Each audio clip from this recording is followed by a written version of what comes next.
Selamat datang di audiobook yang dikeluarkan oleh Audiotune yang berjudul Pengantin Pengganti, CEO Arogan, karya autor Asri Faris, pengisi suara Aris Tizuma, bab 1. Suasana rumah dengan dekorasi janur dan bunga krisan warna-warni menambahkan aksen megah kediaman Bu Ana. Tamu yang hadir nampak merapat, ingin menjadi saksi bersejarah menyatunya dua insan dalam janji suci pernikahan. Pengantin putri pun sudah dirias dengan anggun siang itu. Semua keluarga nampak antusias menyambut pernikahan Mbak Rara dan Kak Seno yang sebentar lagi akan berlangsung. Keduanya bahkan sudah berpacaran sejak lama. Walaupun mempelai pria terlihat dingin dan tidak dekat dengan keluarga calon mempelai wanita, namun nyatanya sejoli itu berhasil mematahkan pandangan orang dengan stigma yang ada. Mereka hari ini akan menikah dan kurang dari 1 jam acara akan dimulai. MC kenamaan yang membawa acara tersebut baru saja memulai seiring dengan pembuka doa. Tiba-tiba mempelai wanita tiba-tiba mengeluh, pusing dan mual. Perempuan itu izin menepi ke belakang, meminta waktunya untuk rehat sejenak, sembari menunggu Pak Penghulu yang siang itu belum datang. "Ning, tolong ambilkan obat pusing kakak. Kenapa kepalaku semakin berdenyut?" Titah perempuan itu dengan wajah yang mulai memucat. "Mbak kenapa? Belum sarapan? Makanya pusing." Tebak Wening sok tahu. Kakaknya mungkin lupa mengisi perutnya karena saking sibuknya menyambut acara pernikahan itu. Wening menurut. Gadis itu masuk ke kamarnya dan mencari-cari obat pereda sakit kepala. "Apa ini?" gumam gadis itu pada diri sendiri, mengamati dengan detail benda pipi kecil persegi panjang yang tidak sengaja ia temukan. Wening menutup mulutnya begitu menyadari apa yang telah ditemukan. Tidak ingin menerka, tapi entah mengapa, gadis itu kepikiran dan rasa sendiri. Tak berselang lama, Rara dibantu Seno masuk ke kamar menyusul adiknya yang diperintah cukup lama. Perempuan itu dipapah calon suaminya, sembari memegangi kepalanya yang semakin pening dan berkunang-kunang. "Ning, diperintah kok lama amat sih?" omel Rara begitu memasuki kamar. Gadis itu kaget dan tanpa sengaja menjatuhkan benda pipi itu tepat di depan tubuhnya. Seketika mata Seno dan Rachel mengikuti benda yang tak sengaja dijatuhkan gadis itu. "Ngapain kamu?" Rara terlihat marah, di sisa tenaganya yang mulai limbung. Gadis itu bingung, namun lebih tepatnya terpaku pada wajah kakaknya yang semakin memucat. "Aku suruh ambil obat, kenapa malah bengong?" bentaknya kesal. "Maaf mbak, ini lagi dicari," ujar Wening kelagapan sendiri, sengaja menginjak alat pendeteksi kehamilan itu agar tak terlihat oleh Seno maupun Rara. Sayang sekali, tatapan Seno lebih jeli dan ia menangkap gelagat yang tak biasa pada dua wanita di depannya. Pria itu mendekat, berjongkok lalu menyingkirkan kaki Wening yang terbalut heels, menggeser perlahan, dengan cepat mengambilnya tanpa ragu. "Punya siapa ini?" tanya Seno menatap kakak beradik itu secara bergantian. Wening terdiam, sementara Kak Rara menggeleng. Namun sesaat Seno menyadari saat ini tengah di kamar Rara yang ikut dirias menyambut malam pengantin keduanya setelah akad. "Punya siapa?" tekan Seno serius menatap dua perempuan yang begitu mirip itu. Tiba-tiba Rara merasa semakin pusing dan sesaat menjadi gelap. Sementara Pak Tomo dan Bu Ana ikut panik memasuki ruangan 3 kali. 3 itu karena putri dan calon menantunya tak kunjung keluar, padahal penghulu sudah datang. "Kak Rara!" Peki Kuning sigap membantunya.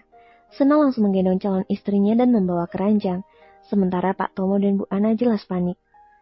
"Rara kenapa? Kenapa bisa pingsan saat acara mau dimulai?"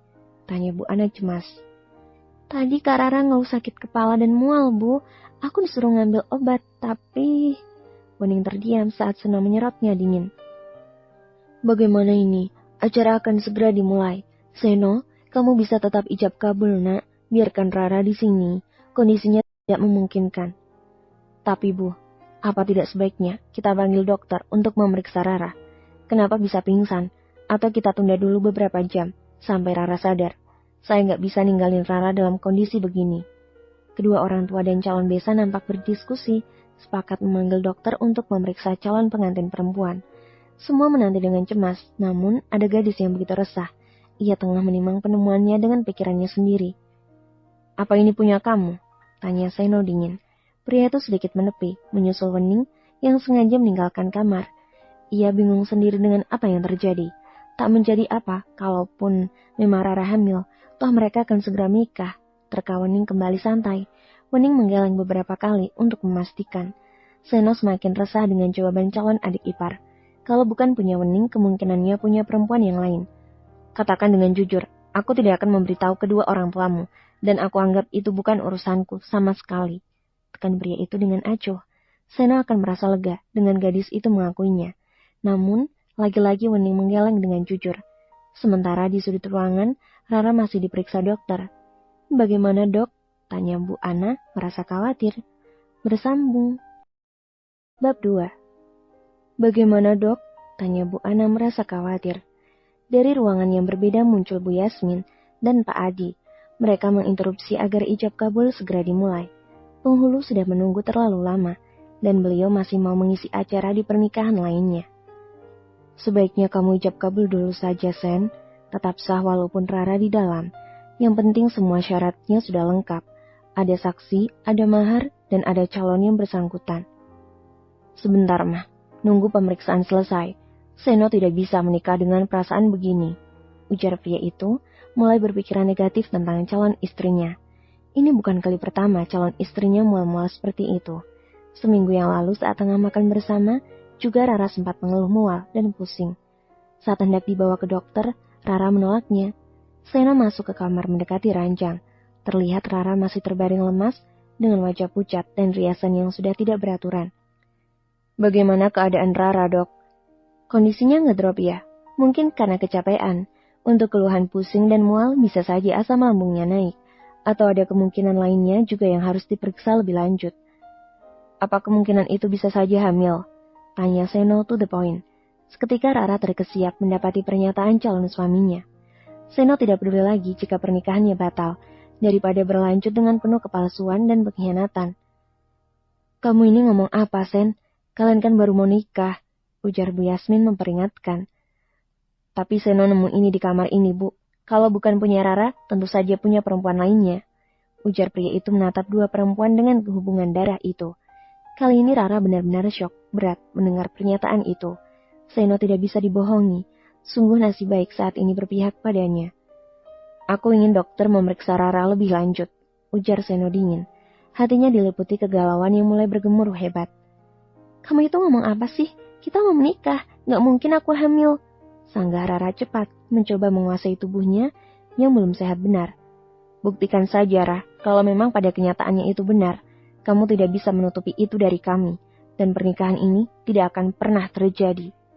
Suasana menjadi semakin kacau. Tidak mungkin dibatalkan sementara tamu undangan sudah banyak yang hadir. Bahkan jika kedua mempelai itu keluar, sudah pasti akan segera berlangsung acara tersebut. Jawab, Ra. Silakan periksa, dok. Titah Seno tak sabar. Kalau memang benda itu bukan punya Rara, seharusnya perempuan itu tidak harus mengulur waktu dan cepat melakukan pemeriksaan lebih lanjut. Aku ingin membatalkan pernikahan ini, tak peduli dengan yang tengah berlangsung di luar, ucap pria itu sungguh-sungguh. Baiklah, iya, aku akui itu milik aku, tapi aku mohon Sen, jangan batalkan pernikahan ini, atau keluarga kita akan malu. Tolong jangan batalkan, setelah ini kamu boleh menceraikan aku. Mohon Rara mulai menangis. Sayangnya Seno tak mempan dengan senjata air mata calon istrinya. Dadanya semakin bergemuruh sesak, kecewa, dan benar-benar merasa sakit hati atas pengkhianatan ini. Pernikahan dengan Rara jelas tidak mungkin.